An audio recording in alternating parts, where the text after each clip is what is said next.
So the first full-length Nintendo Direct since fall of 2019 has come and gone, but what does everybody think? Well, personally, I have mixed feelings over it. There were a few games that I feel like weren't given a spotlight. There were a few games that I didn't expect. And beyond that, there were a few games that were altogether missing, even though they are known to be in development. Before we talk about those, let's look at what we were given. So right away, Nintendo baits the world into thinking that they're making another sequel for Xenoblade. It also could have been the case that they were adding another DLC expansion, but that didn't seem likely since they had already added Torna, which was basically a whole nother game. All these nice little cutscenes eventually lead to Pyra, a character from Xenoblade Chronicles 2, is joining Smash Bros. I think this is a nice choice instead of Rex, which is the protagonist character from Xenoblade Chronicles 2, because one, Rex was already given a Mii outfit, and two, he was kind of just coincidentally the protagonist in the story, whereas Pyra, and as you'll see later, Mithra were both included in the base game and the expansion.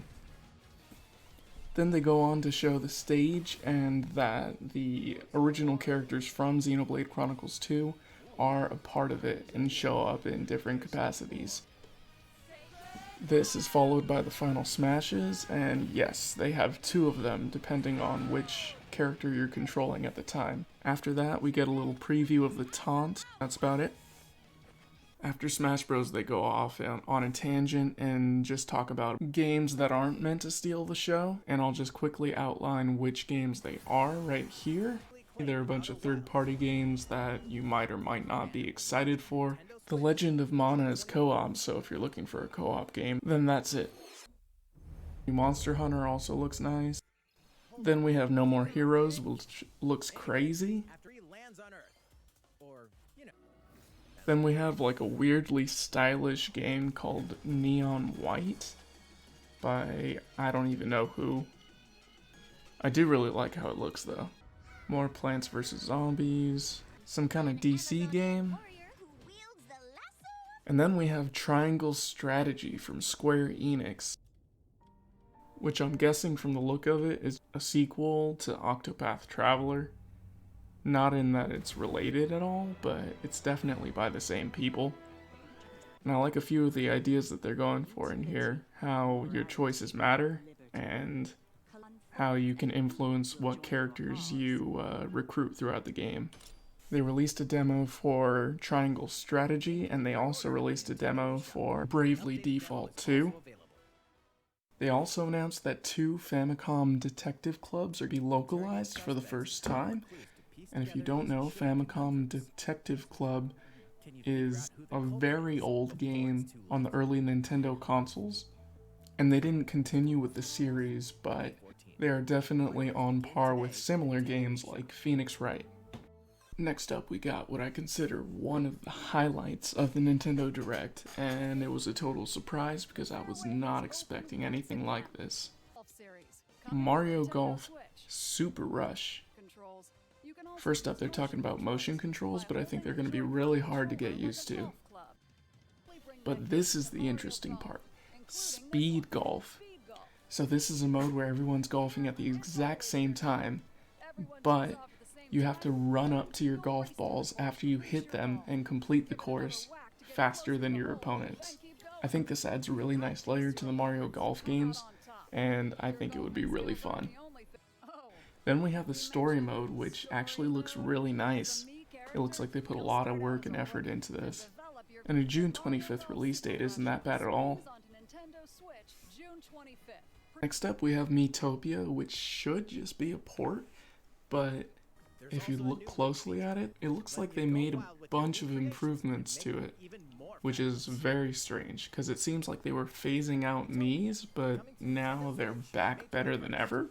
We have an update coming to Animal Crossing, adding stuff that was already in the earlier entries from the beginning. but it is a nice addition. We have a shout out for Super Mario 3D World and the recent Bowser's Fury expansion that's added to it. Then we have Hyrule Warriors announcing its expansions.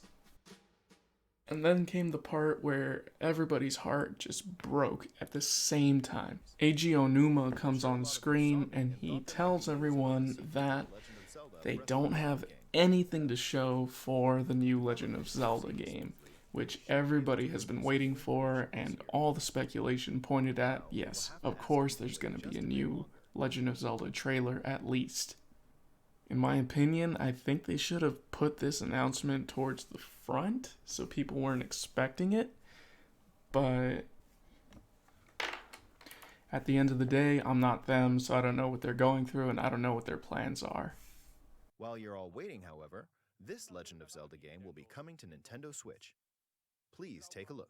Instead, they go ahead and they announce a remake for Legend of Zelda Skyward Sword. And Skyward Sword was released on the Wii originally, so not a lot of people played it. So that's kind of cool that it's coming out on the Switch. They revamped the visuals of the game and they added button controls. It used to be only motion controls that controlled your sword.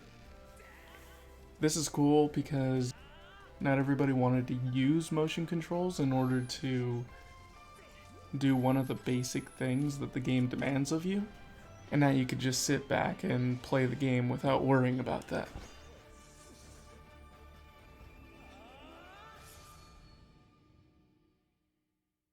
Also, for anybody that isn't familiar with the game, this theme that's playing in the trailer, I definitely recommend that you go online and look up videos of it being played backwards. I'll have one linked at the end of this video.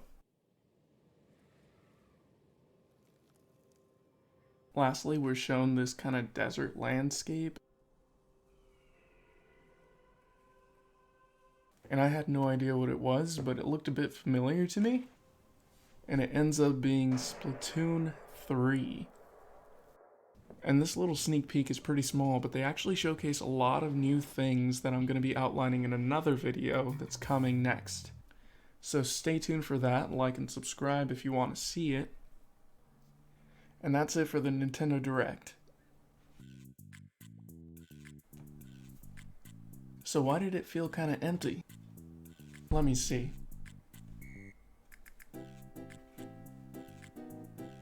And don't get me wrong, I completely understand their situation, given COVID-19 and the further delays on their development time, but this might have been better off being called another Nintendo Direct Mini, since I feel like the first-party support was really kind of lacking this time.